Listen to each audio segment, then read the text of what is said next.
Magandang araw po sa inyong lahat, lalo na sa mga nag-subscribe ng aking channel at sa mga makikinig ng aking channel.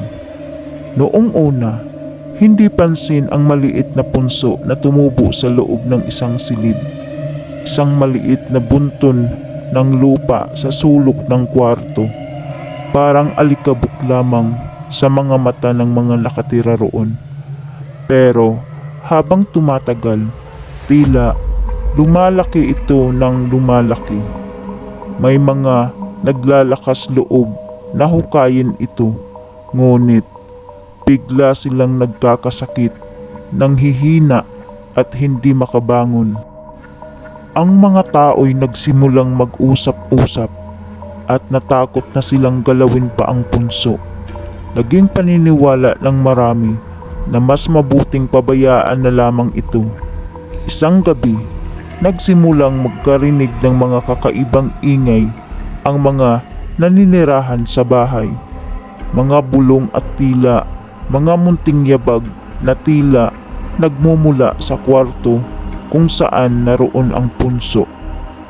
Ang mga tunog ay mas naging malinaw, mas naging nakakakilabot, parang mga tinig ng bata na humahagikik, ngunit may halong lungkot at galit.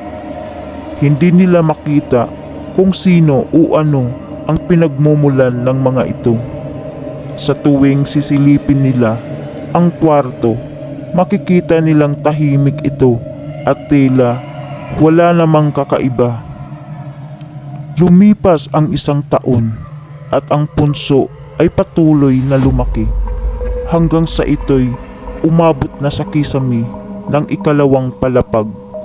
Hindi na malaman ng mga may-ari ng bahay kung ano ang gagawin.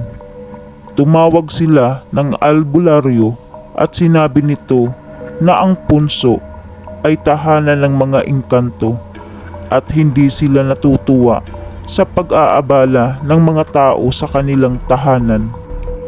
Nasa ilalim ng punso ang isang bagay na mahalaga sa kanila. Ani ng albularyo. Ibigay ninyo ang buong kwarto sa kanila. Huwag ninyo na silang gambalain pa. Wala nang magawa ang may-ari ng bahay kundi sundin ang sinabi ng albularyo.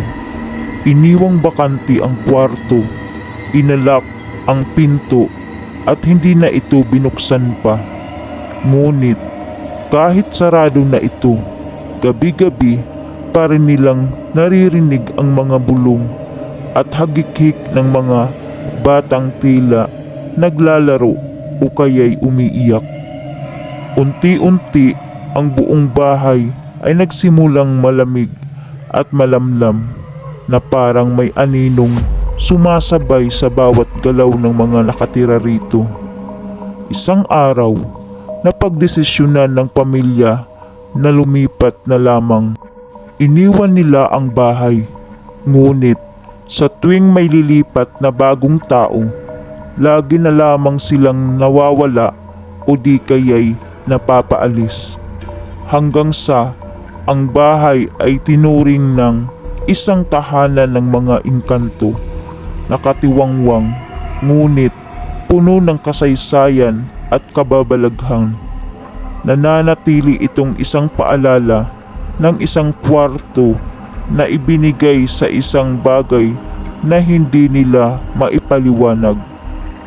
At hanggang ngayon, may mga nagsasabing naririnig pa rin ang mga bulong at hagik-hik mula sa loob ng bahay, lalo na kapag bumabalot na ang dilim ng gabi.